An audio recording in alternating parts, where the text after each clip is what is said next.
How's everyone doing? Good? I can get a little bit more energy. There we go.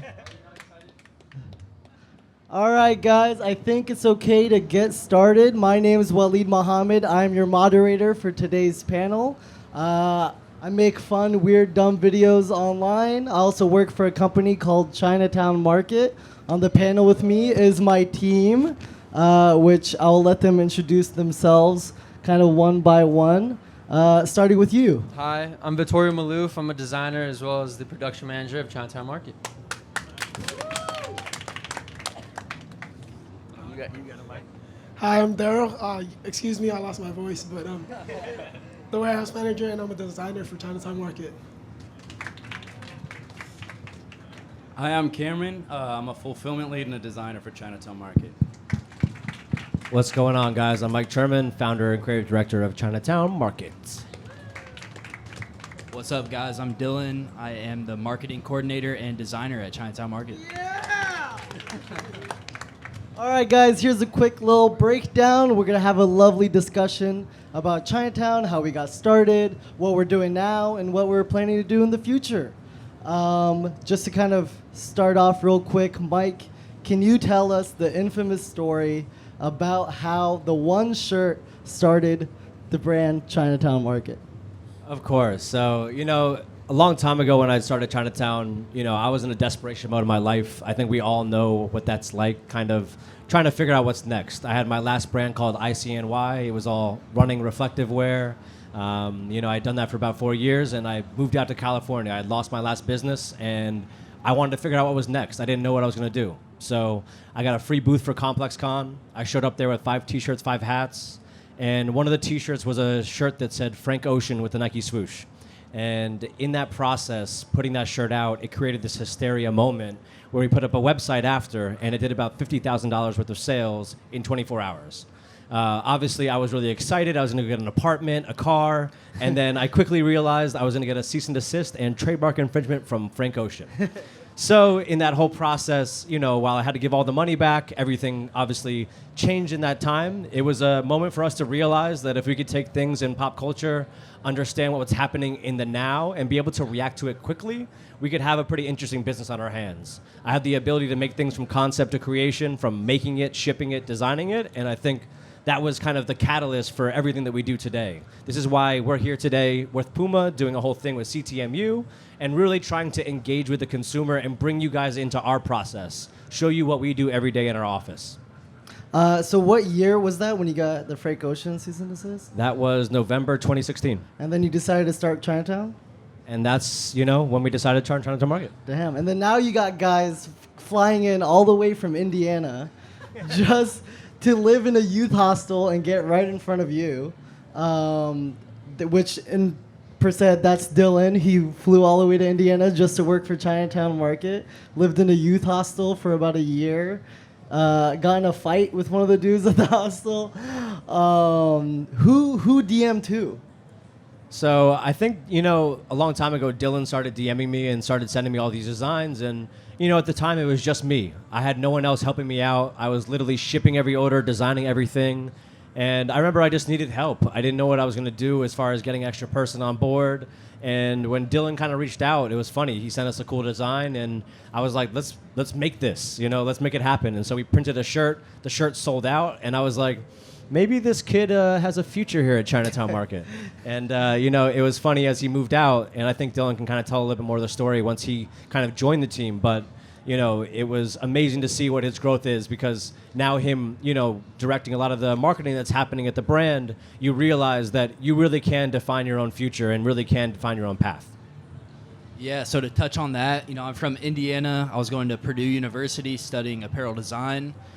Towards the end of my senior year, we had to do a big senior project on a brand that we, liked or wanted to work with, and the brand I chose was Chinatown Market. I started commenting on the Instagram when it had 5,000 followers at the time. Mike hit me up on a DM and said yo, I like your designs, let's work. Sent him the design. Like he said, the shirt sold out. At the end of the senior year, I had to do an internship to get my degree, and I asked Mike if I could go to LA and do the internship. And he's like, yeah, if you find yourself out here, like, let's work. And moved out there, I think the next week, stayed in a youth hostel for 6 months, and then, found myself with the opportunity to work with people that I had always looked up to just on the internet. I didn't know anybody, and now I'm sitting next to them, on a panel. Yeah, and Dillon's a good example, guys, of just, really seizing what you want in your life and understanding that you can go after it. When Dillon moved to LA, it wasn't that he was a designer. Dillon literally found himself at parties trying to shoot celebrities. He would go out and try to talk to any person. Like, it was just crazy to watch him grow and develop through this world, because you realize, guys, that you can't be afraid to fail, and Dillon was so unafraid to fail that he just put himself out there and was willing to go out there and talk to all these people that he looked up to. And I think it's a really important thing to walk away with, because our generation is so afraid to try and to fail and to be in front of all these public people.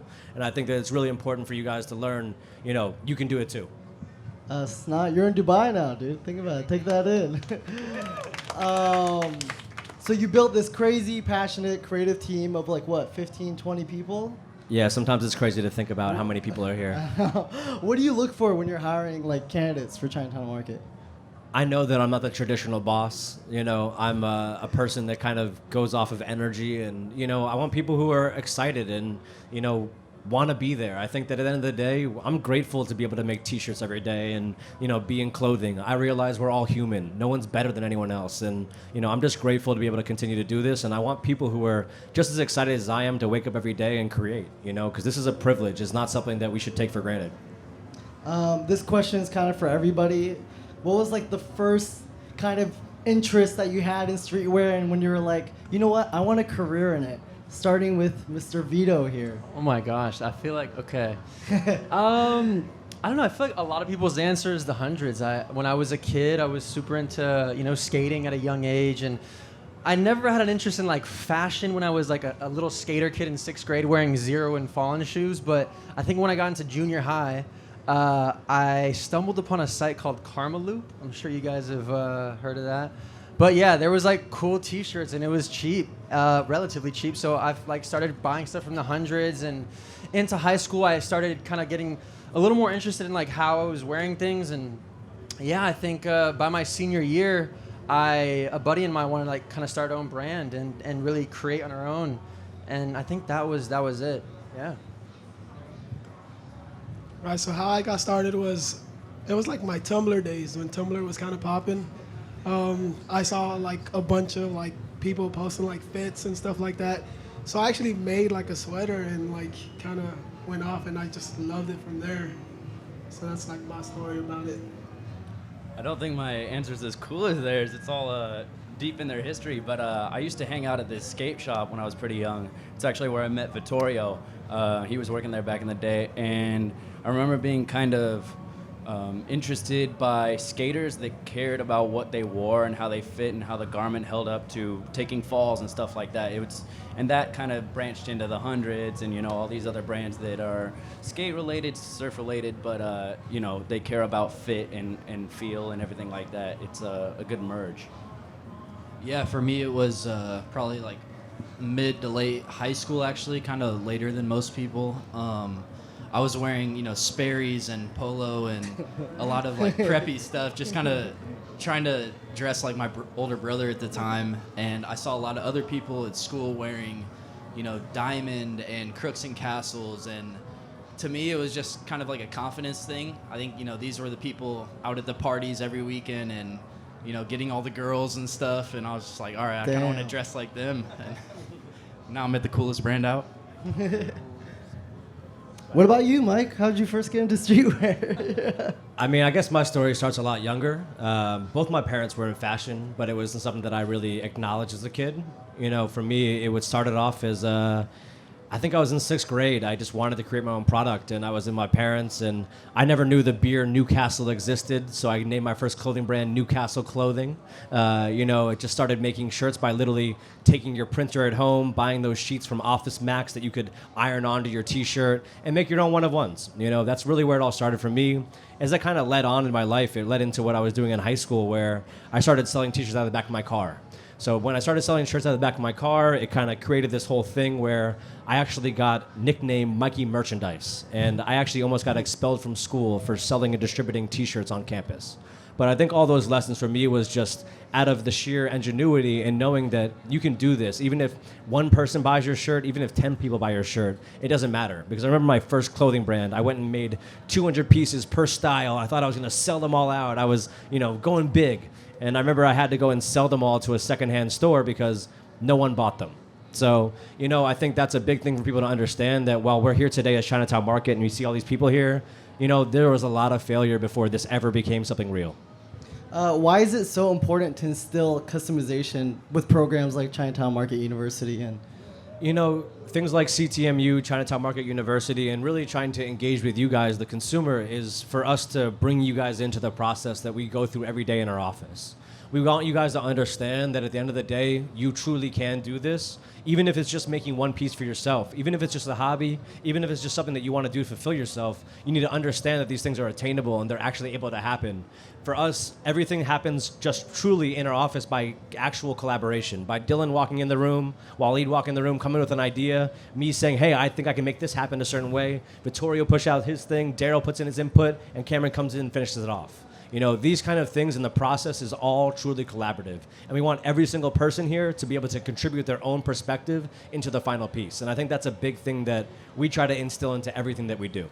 Can you do a brief rundown of Chinatown Market University and what the process is like? Yeah, so when you guys walk into our space, obviously things are a little bit more simplified. We want you guys to be able to do it yourself. We don't want you guys to just stand behind a counter and watch us do it. We want you guys to be grabbing these patches that we've created. We made a bunch of awesome stuff from these Smiley Dubai patches and all these different elements to be able to kind of make you guys a designer, but we created elements for you guys to work with. We want to give you guys our brand DNA, but let you guys tell us what you think is cool. And I think that at the end of the day, we're not here just to tell you guys what's cool. We want to listen to you as consumers, because at the end of the day, we don't know everything. You guys are a part of the story and a part of the process of what happens. But back on the CTMU, as you guys come in, we want to collaborate with you guys, meet each of our team, and be able to actually create a piece with us that you're proud of. And at the end of that piece, you're going to be able to say, I actually made something. And in the future, you can actually be a lot more confident in actually going and doing it yourself.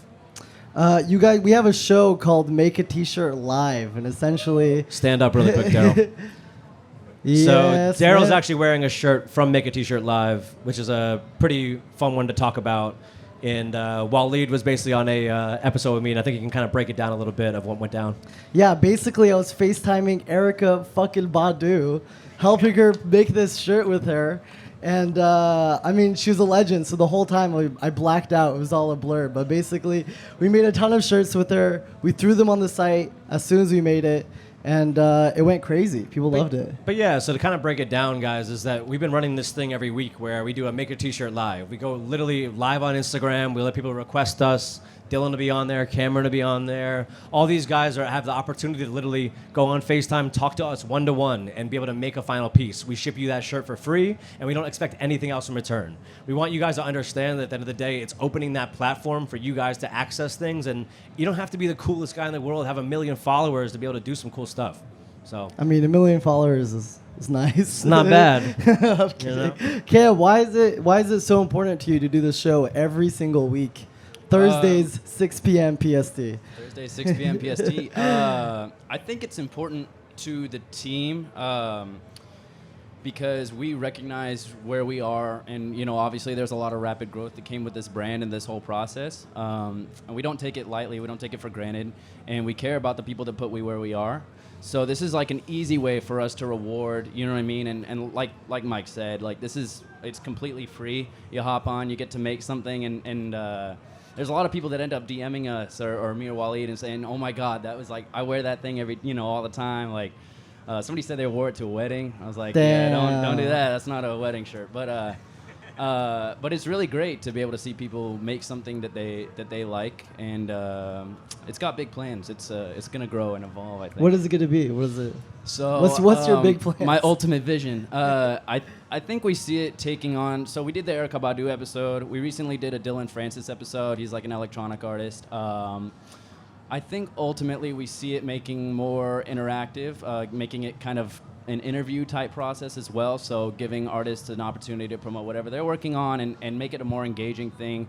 We can't get everybody on the show every time. I think we usually go for about 10 people per episode, which is like a nice solid hour of pressing shirts. but you know, I think making it more engaging, you know what I mean? Like bringing an interview style in makes people want to watch, even if they don't get on the show and get to create something. They still walk away with something, if that makes sense. So it's gonna grow. Yeah, you guys, I mean, we do a really good job. I worked for a lot of brands, and I feel like Chinatown Market's the first one where it feels like when you're following them on social, you're talking to a friend, not a clothing brand. And I know Dillon can speak on behalf of why that's so important via Instagram. Yeah, I think, like you said, people DM us or comment on our posts and they feel like they're talking to somebody and not a big corporation. And, we kind of have a very organic, personal tone in our comments back and our DMs. And, we'll, call people on Instagram occasionally. Yeah, because it's literally just us. So please, no hate comments, because we can't handle it. Yeah, like Cameron was saying, is we don't take it lightly how we got here. We understand that it's all of you guys and everybody online that helped this brand become what it is. And I like to tell people that it's your guys' brand as much as it's our brand. So. Now, how do you keep it authentic and organic when we're working with large brands like Puma, Instagram? Yeah, it's always a good question. I think people always ask us, like, how do you do, so many collaborations? But I think, it's about the meaning in those collaborations. And for us, a big one is working with Puma and being able to bring these things out here, to places like Dubai, Russia, America, etc. I think we always want to just be able to touch these different communities and utilize these platforms to be able to tell a story. While we've done a lot of collaborations, each of those collaborations has been a design challenge for us as a brand. Whether it's a brand that maybe not as, in our space, and we want to go and bring a perspective to those consumers who maybe haven't seen something like that before. I think the biggest thing for us is that, sure, we could go out there and do a collab with the biggest company in the world and it'd be a slam dunk, but I'd rather go take the challenge of going to make something that changes your perspective and changes the narrative behind those brands and those brands going forward. And so a big thing for us is about trying to introduce our community into these new ideas and showing them that you don't have to just always follow the coolest thing to be in the know of what's going on. What are your thoughts? What are your thoughts on higher end brands getting into streetwear and breaking into streetwear? Like, for example, Stussy, Dior. Do you think it's good? Thoughts? I think it's inherent, in reality, all these things are crossing over, and streetwear is fashion and fashion is streetwear. It's no different. It's not a different platform, and the difference is really just the price. So for me, I think that brands like us are going to continue to shake up the platform and what these things are, and we want to continue to make people question what streetwear really is, because when you watch Dior and Stussy walk down a runway, you start to really question, what is this? And I want you to realize that it's not unattainable, and those things show us all today that we can all be that too, So I know I keep on saying that, but it's a big thing that I like to instill into people that, this world is not so closed off as it seems, What's the goal for 2020 is next month? What's the goal for 2021? It's just to continue to grow and connect with people. I think we realize as a brand that we can't just sell you guys T-shirts. We want you guys actually to be a part of our community. And if we can inspire the next generation of creators and people who are going to do this, then we've done our job. We've created a community.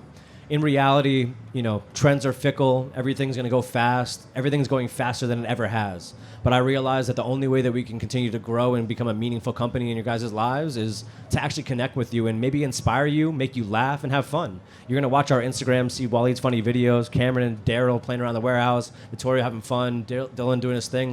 All of these things are, representative of who we are. We don't just do this to, make this a machine, but we do this to have fun and love what we do. We're grateful to be here, and, this is fun. Any favorite products you could give a sneak peek to? I know Vito's working very closely on the capsule with his approval, of course. There's a lot of exciting stuff for Paris Fashion Week. I think you could speak to that a little bit outside of just this exciting gold Dubai basketball. Yeah, so we had the opportunity to actually go out to Hong Kong and China and design there. We wanted to, we're great at making fun T-shirts that are reactive to the culture and funny memes. But we wanted to just kind of elevate it just a tad bit, you know what I mean, and show people that we're more than just T-shirts. So Mike brought us out to Hong Kong, and we designed for a few days, and we're gonna show some fun stuff in January in Paris that I think you guys will be really, really excited about. I know, speaking for myself, I'm just extremely proud to see the stuff that we've been coming up with. So, Now, and what's the reason why the whole quick strike stuff's so important to Chinatown Market? Yeah, so big reason that the quick strike stuff is so important to us is, it's our opportunity to kind of speak on what's relevant in pop culture and just on the internet. And, because our infrastructure is so tight-knit and we have every process in-house, it allows for us to have the fastest turnaround out of any brand in the space. Like Mike was saying earlier, one of us will come in the morning and be like, oh, did you see this meme last night? We have our design team that, can flip around a design in an hour. We'll have a product photographer take a shot in our warehouse. We'll put it up online. And then by the end of the day, it's literally online, sold out, being shipped out. Customers get it within, 2 or 3 days of the meme being relevant, because nobody wants to get something 2 weeks later after.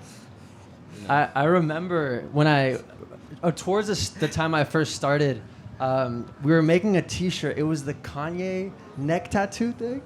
Yeah. And I remember like going in there and we were reading it, and I was like, I don't think there's any other brand that like reacts that fast to such a funny moment. It did extremely well. I was blown away. That was like one of my first things, like, all right, there's something different going on here. Absolutely.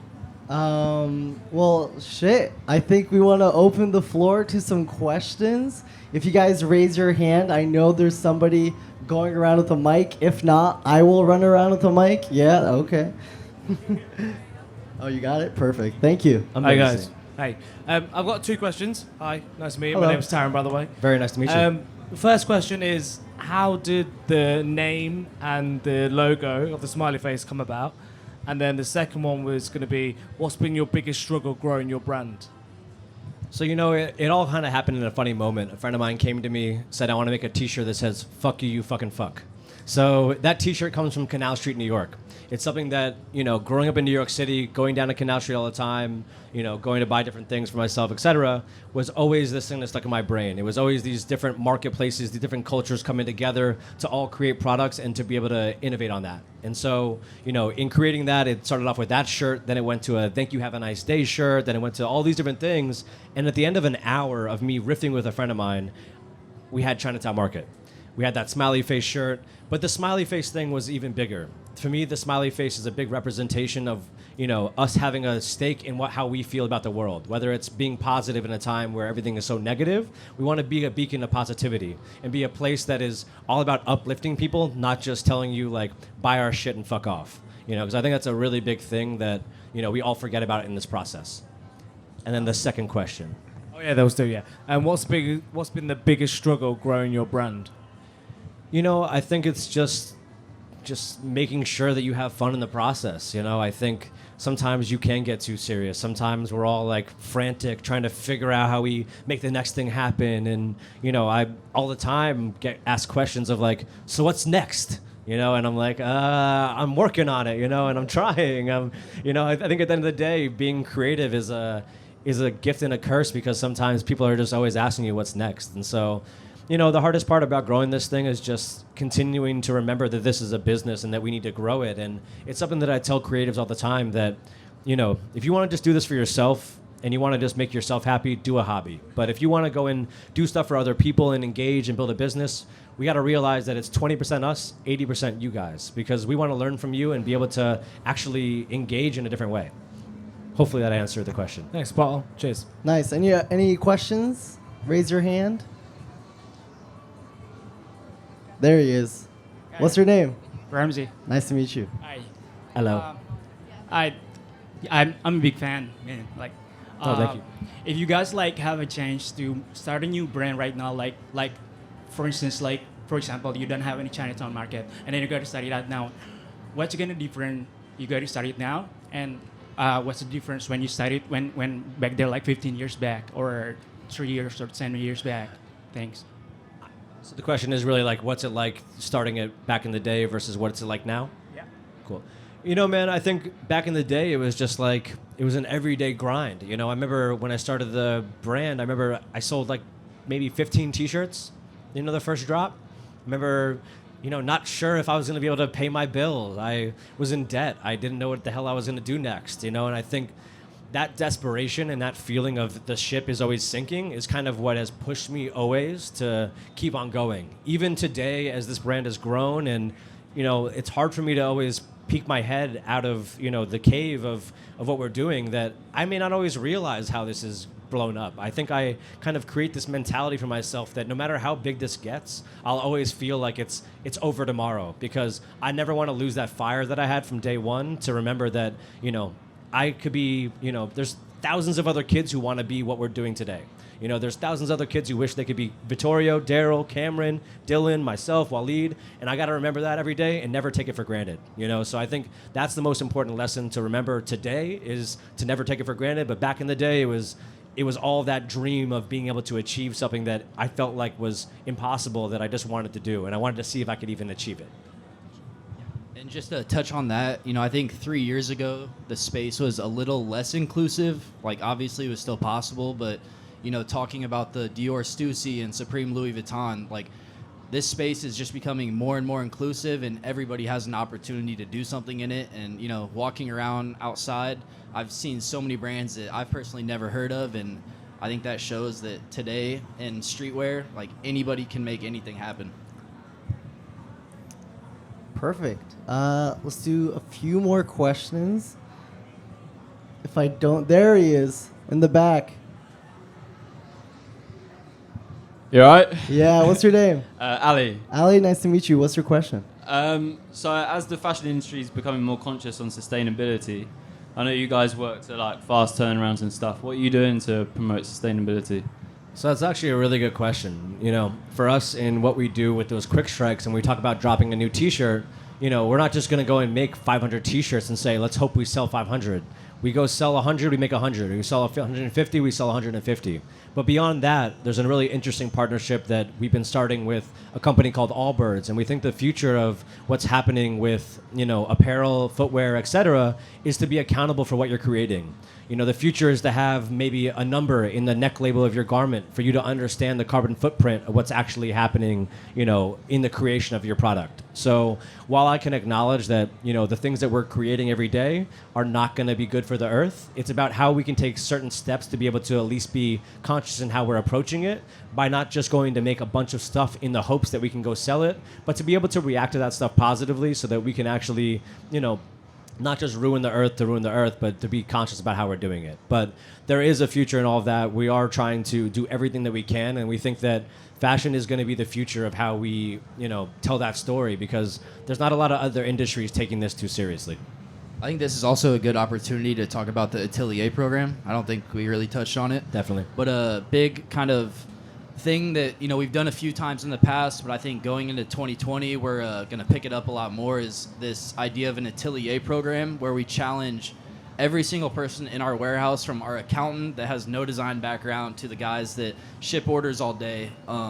We send them off to vintage shops, rag houses, get a bunch of secondhand goods, come back to our innovation studio and just repurpose it and make one-of-one stuff. And there's no waste, it's all repurposed goods.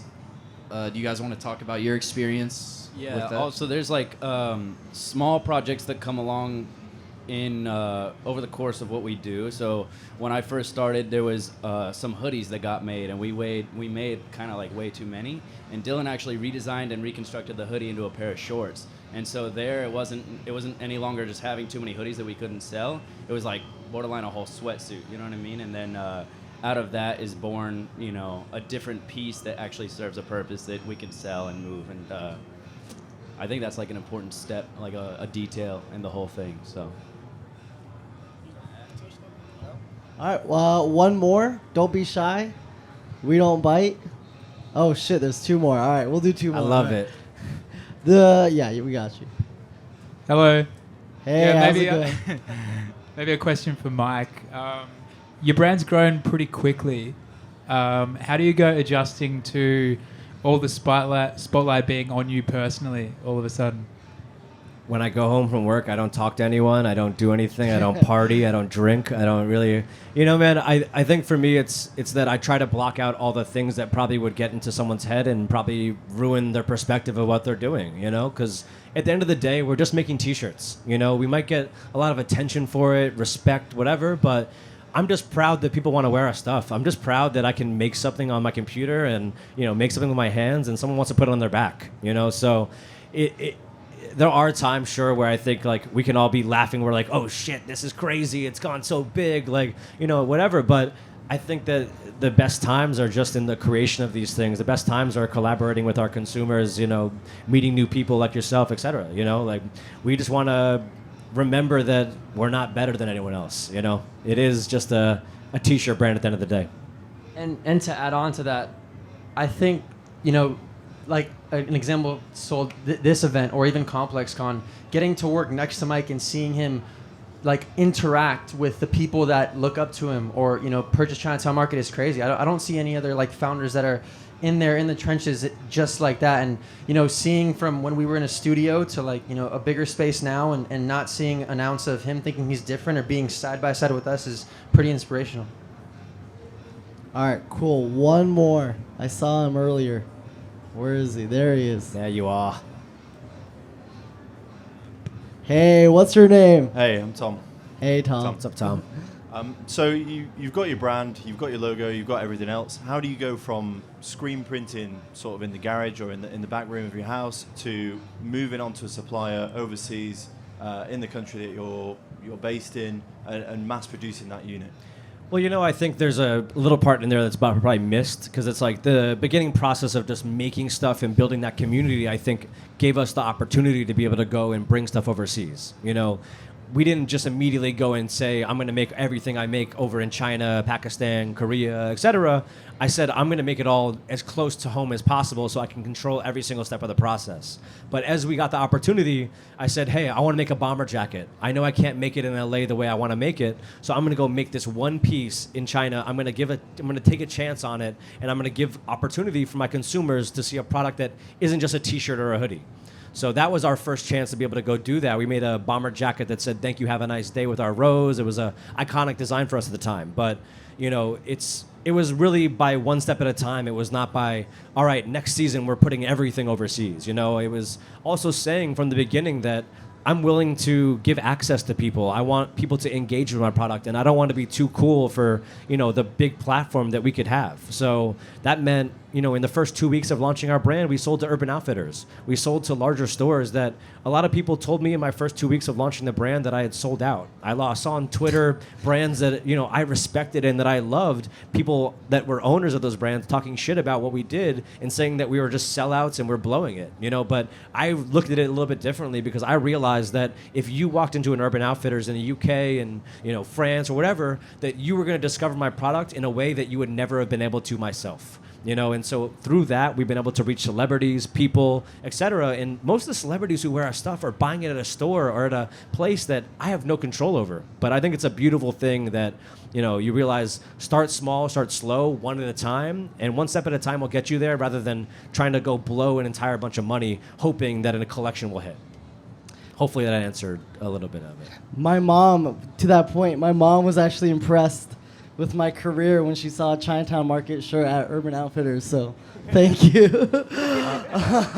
All right, guys, that's pretty much it. I'll let the fellas, if they have any last words, last thoughts they want to spew out.